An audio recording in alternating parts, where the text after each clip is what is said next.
ଏ ସଂସାରରେ ଅନେକ ଲୋକ ଅଛନ୍ତି ଯେଉଁମାନେ ନିଜକୁ ନିଃସ୍ୱ ବୋଲି ଭାବିଥାନ୍ତି। କେହି କେହି କହିଥାନ୍ତି, ମୋର କେହି ନାହାନ୍ତି, ମୁଁ ହେଉଛି ସମ୍ପୂର୍ଣ୍ଣ ଅନାଥ। କିନ୍ତୁ ସତ୍ୟ କ'ଣ ଜାଣିଛନ୍ତି?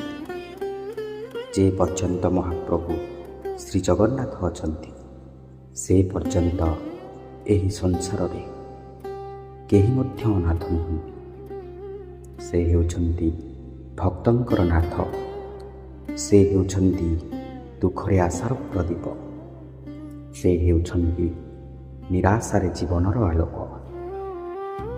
ଯେତେବେଳେ ମଣିଷ ଜୀବନରେ ସବୁ ଦ୍ୱାର ବନ୍ଦ ହୋଇଯାଏ, ଯେତେବେଳେ ନିଜ ଲୋକ ମଧ୍ୟ ଦୂରେଇ ଯାଆନ୍ତି, ସେତେବେଳେ ମହାପ୍ରଭୁ ଶ୍ରୀ ଜଗନ୍ନାଥ ନିଜ ଦୁଇ ହସ୍ତ ବଢ଼ାଇ ଭକ୍ତଙ୍କୁ ଆଲିଙ୍ଗନ କରିଥାନ୍ତି।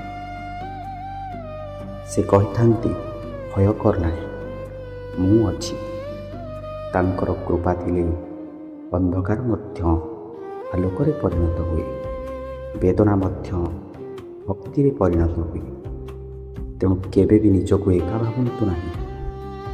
ମହାପ୍ରଭୁ ଶ୍ରୀ ଜଗନ୍ନାଥଙ୍କ ଶ୍ରୀଚରଣରେ ନିଜକୁ ସମ୍ପୂର୍ଣ୍ଣ ସମର୍ପଣ କରିଦିଅନ୍ତୁ।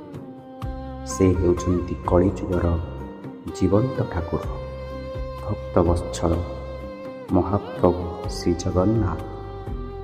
ସମସ୍ତେ ଲେଖିବା ଜୟ ଜଗନ୍ନାଥ।